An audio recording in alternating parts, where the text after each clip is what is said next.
Hello, my friend. Welcome to another episode of Shining Through. We have a little bit of a different episode today, and I'm excited to share with you an interview I did with my good friend Camille. She asked me if I could be a guest speaker on her podcast, Choosing Love, where she helps women who are in a relationship with unwanted pornography use to find their self compassion and choose love anyway. So here's a new perspective of the 4 stages of self love. Hope you enjoy it. One of the main focuses that I talk about is the 4 stages of self love, because sometimes when we get so much awareness with the addiction recovery circles or in therapy and different things, we get stuck in some cycles that aren't so helpful. And the 4 stages of love help you grow out of being stuck in some of those cycles and Mhm. just seeing the progression of that self awareness and how self love grows with it can be really empowering to people. And so when we chatted about what might be useful for your audience, that immediately came to my mind because I know a lot of the women who have been in that space, they get stuck, especially in the third phase. But I just thought it would be good to go over those 4 phases today. So if you want, I can just jump right in and we can chat about that. Yeah, that'd be great because I love that idea of just really strengthening that connection that you have with yourself. I feel like that is really where you can find healing from trauma and the energy and the courage to be able to move forward. And like you mentioned earlier, like dig yourself out of that hole and just be able to open up to love and letting more light and more joy into your life. I love that. Courage, light, joy, love, like this is what we want in life, right? And we get stuck in these mindsets that make it so we can't find that. And that basic place where we don't even really have space for it, that's stage 1, okay? Stage 1 is the neglect or the unaware phase. A lot of times you can just think of this as the toddlerhood of your emotion, right? You don't have a whole lot of depth, you don't have any self-awareness, you just kind of do whatever comes natural without thinking about the consequences, right? Mhm. And a lot of people in addiction cycles, they're in that neglect side of that, but a lot of the world is just unaware. They're not paying attention to themselves or what they need or care about or who they are as a person. They're just kind of going about life in an automatic way. And that's stage 1. And there's not a whole lot of self-love there. If you're not aware of yourself or thinking about what you need, then it's just not there. So that's kind Mhm. of the absence of self-love phase. And then the next one is called stagnant awareness. And if we break down those words, what does stagnant mean? It means that you're not going anywhere, right? But awareness means that you have some understanding of what's going on. So, stagnant awareness, you think about this phase where you're a little bit more in the teenager of your Mhm. emotion, right? You're like, I am the type of person who's just like my mom, or I don't like math, or right. It's the I am blank phase. And you have a little bit of awareness of yourself, but you don't actually think that you can change. You think that that's just who you are. And when we have been a lot of times in abusive relationships or in neglectful relationships, we come out of the neglect phase to the stagnant awareness phase. Like, I didn't even know that I liked these things, right? I didn't even know that I hadn't been paying attention to myself for years. And Mhm. we get the, Runaway bride. yes, yes, right? And so we start getting this awareness and we're like, oh, I actually do like this. I do want to do that. Oh, but I don't like this part about me. It comes up too, right? As we have the blinders come off, we start seeing more of who we are, but we don't like part of it and we do like part of it. And our self love is equal to whether we like that part of us or not, right? It's kind Mhm. of stagnant. You think of a body of water that doesn't go anywhere, starts getting gross. That's the second stage of self love, where you're not really moving and you only love yourself to the degree that you love what you think that you are.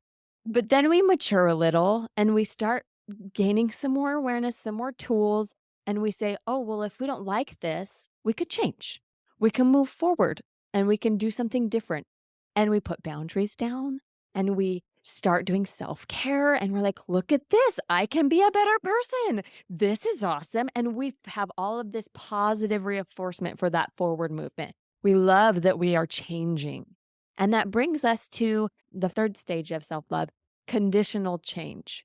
That we are changing, but guess what happens when we start moving forward and having that increase in self love? We also start thinking we need to move forward and change to be lovable, Mm. Wow, that's deep. right? But that's what we do. And this is where most of us get stuck in the mental and emotional health world.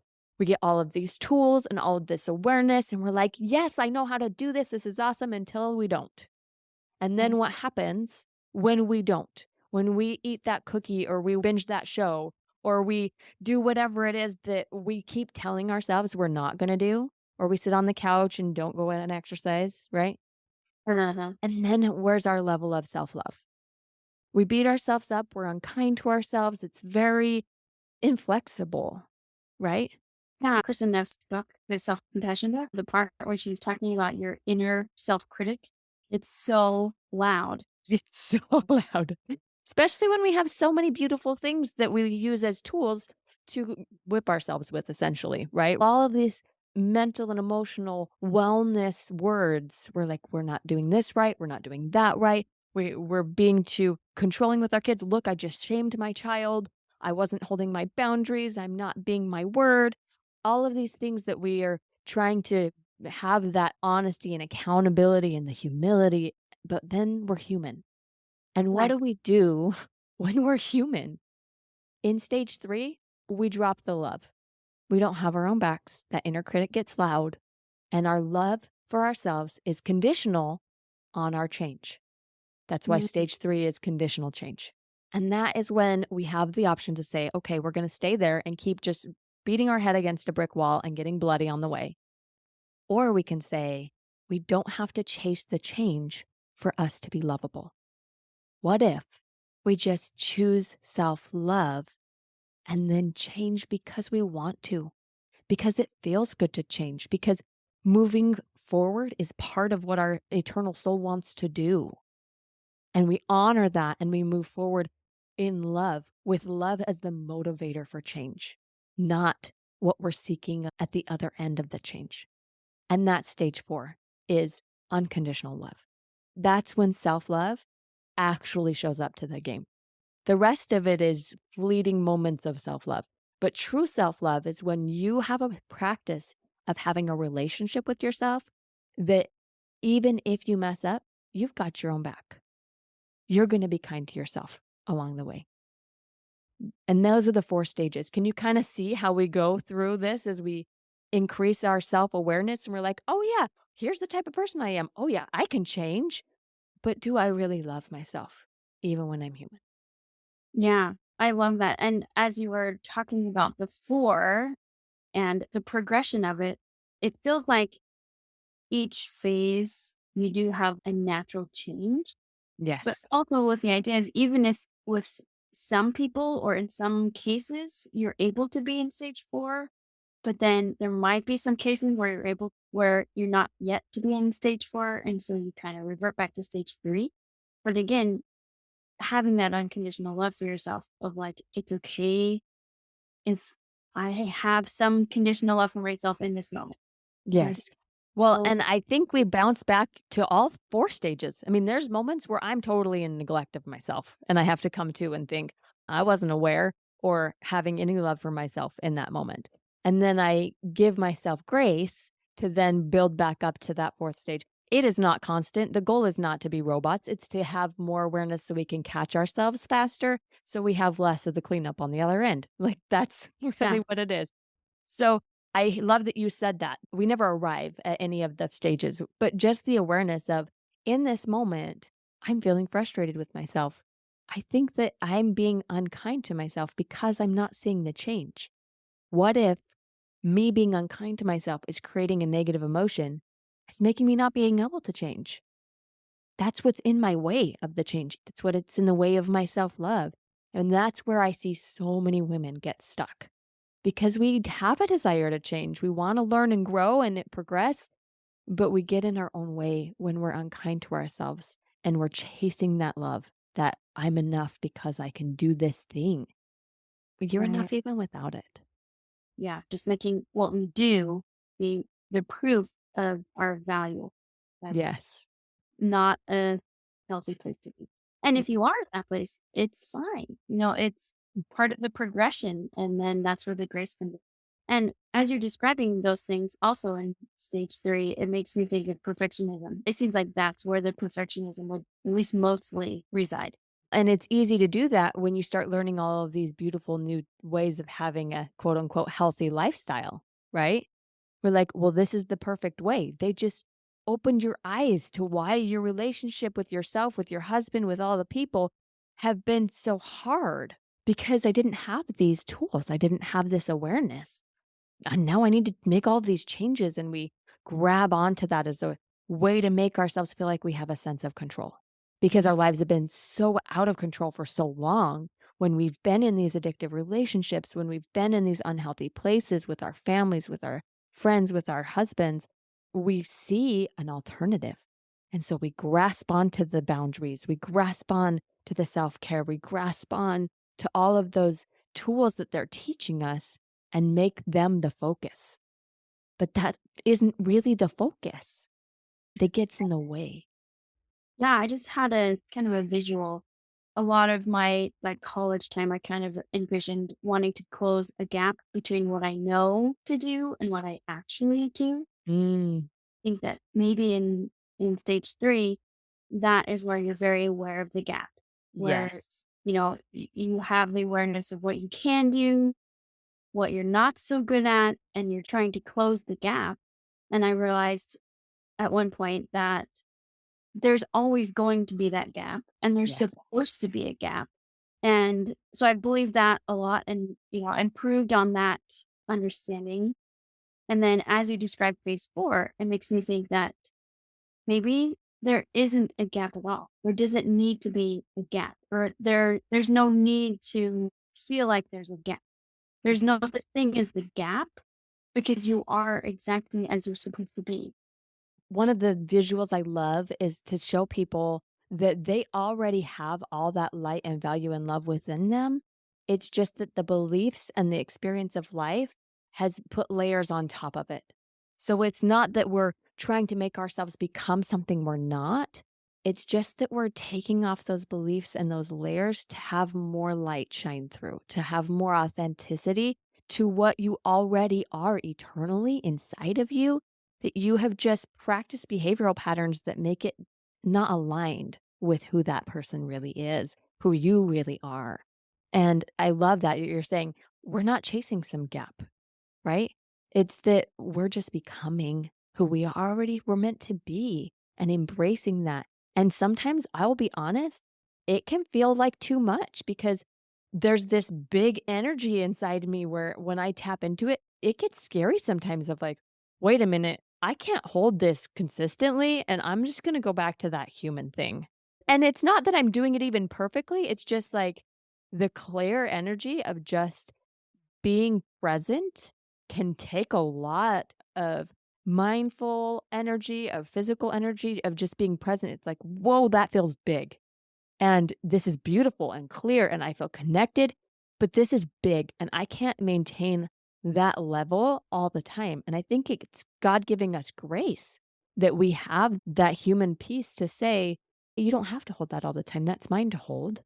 I'm gonna let you be human, I'm gonna fill in that gap. He is the one who fills in the gap, not us, right? Mhm. Yeah, I love that. As I've done work to increase my own self compassion, grace has played way bigger part than I ever really saw. And that Mhm. it's okay for me to make mistakes. It's okay for me to be human. It's okay for me to even not think of it as a mistake. For me to let myself just be and kind of let my mind go with just letting myself believe what's possible. Letting myself believe that I am enough just as I am. And me existing is beautiful. Just Yes, the fact that I'm here doing the things that I want and searching for what I want. And again, letting myself want. Because I feel like as you become in tune with what you want, that's more of who you are. And so beautiful. that helps you shine through, like your podcast. I love that because that awareness is key to the stages of self-love. You have to have awareness. That's like the first step up, right? To increase that awareness and to be willing to see the change. Like those two things are key to finding and building that self love. But you have to give yourself the space to say it's not dependent on that. It's Yeah. already there. I don't have to earn that love. I don't have to create it in my life with my actions. I just am lovable, and that doesn't change. And Yeah. really truly believing that is so hard. You have to practice every single day, looking at yourself in the mirror and saying, God loves you right where you're at. Yeah, especially when there are days where it's like, "Well, this time I really messed up." There was a moment where I had yelled at my kids. It was really intense. I was really frustrated about something, and I was supposed to be going to do a religious service that day. I was gonna be going to our temple, Mhm. and I was supposed to be in a place that was full of the spirit of the Lord and receiving of his spirit, and I was yelling at my children, right? And I was so mad at myself, and I had started learning all the coaching things, and I'm like, "You know better than this. You know that your thoughts create your feelings, and that's why you're yelling at your kids. You should have been more emotionally responsible," which, I mean, Mm. you see it, right? Like, me Oh, yeah. thinking to yourself is totally not helpful. But I in that moment, I was stuck in that, right? And I was being mean to myself, and I was driving, and I had this woman send me a message, and I had put out there that I needed something on our neighborhood app. One of my kids had phased up, and I Mhm. just had put out there, "Hey, if anybody has anything extra, we'd really love this right now." And they reached out to me as I was driving to the temple, and I had a couple extra minutes because my husband had kicked me out early because I was being mean to my children. And I looked at the message and it was on the way. So I stopped by and she opens the door and she said, "Yeah, some random people gave my husband this bag of clothes at work. I don't have any kids this age, and my grandkids are all babies. And so I don't know why, but then I saw your message and I was like, oh, I know why. God wanted them for her. And just know that God was mindful of you today. Here's this bag of clothes." And I bawled all the way to the temple. I was like, I just yelled at my kids right before the temple, and you still showed up for me. You still showed me in that moment that you loved me and cared about me, even when I was at one of my lower moments. And it stuck with me, one of those sticky moments that you know that you're lovable because God just does. He knows how to tell you when you feel like you're 2 inches tall that He still loves you. Ugh, I love that so much. It made me think that in times when I struggle to love myself, it's really hard for me to go to just, "Oh, I love myself." Knowing that there's someone out there who does and that there is someone out there who loves me, even if they didn't know everything about me, they would still have a complete love. Mhm. And that is something that I can hold on to, especially when I'm feeling dark, having a hard time getting out of the darkness. Like there is someone out there who loves me completely, unconditional, like in those things for. It's so, so cool. I love that story. Well, and that really grows your relationship with God too, right? That when we start practicing trying to get to that stage 4 of saying, I'm going to choose love right now, even though I don't feel lovable, even though I dropped the ball, that opens us up to understand God's unconditional love too. They go hand in hand. It's a little chicken of the egg problem right here. But if you really believe God loves you, then you have more unconditional love for yourself. And if you really have unconditional love for yourself, you have more space to receive his eternal perfect love. And yes, he wants you to learn and grow. He wants you to move forward, but he's always going to love you and meet you where you're at, even when you don't.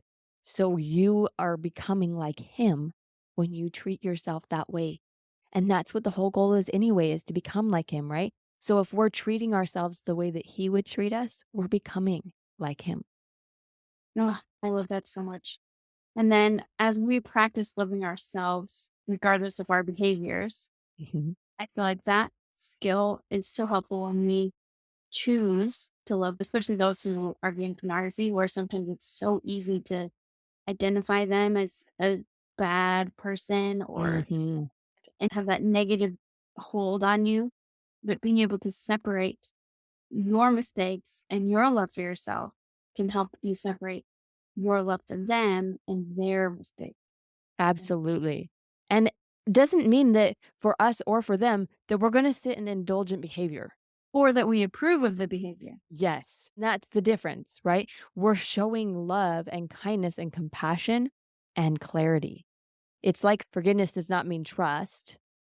Love does not also mean indulgence or enabling. You can do both. It's an and here. It's I can build my trust and I can forgive. I can share my love and I can share how I feel and what's honestly on my heart. But I'm not going to sit around and wait for you to change for me to offer love. Yeah, because as I offer love, really, I am benefiting me because Yes. I am the one that gets to experience that light. And Yes. it's easy to be a little bit scared and still experience that love and still choose love, which is why Yes. I felt so strongly and so passionate about calling my podcast Choosing Love. It's a choice and it's intentional. And once we can intentionally choose love, then we have brightness and we have light always there. Wasn't that great? Camille had so many good things to say, and I am so grateful for the work that she is doing, helping women cultivate self love even when they're in relationships with unwanted pornography use. So, check out the link in the show notes to her podcast, Choosing Love, to listen to the rest of our interview and also hear some of the amazing resources that she is sharing with the women of the world. I hope that this episode gave you a little bit more space to love others and love yourself as you move forward on the healing journey. Keep shining, my friends. Have a blessed day. Healing is possible. If you feel stuck on your healing journey, you do not have to stay there. I've created an empowering quiz that helps you know exactly why you're stuck, what phase you're at in your healing journey, and gives you 3 simple things you can do right now to help you move forward. All you have to do is go to thelightcoach.com/quiz and take this free 5-minute quiz. I promise it will help you move forward and create that life of peace, hope, courage, and joy that you want to live. It simply starts by taking a quiz and seeing what's possible. I can't wait to see what you create next.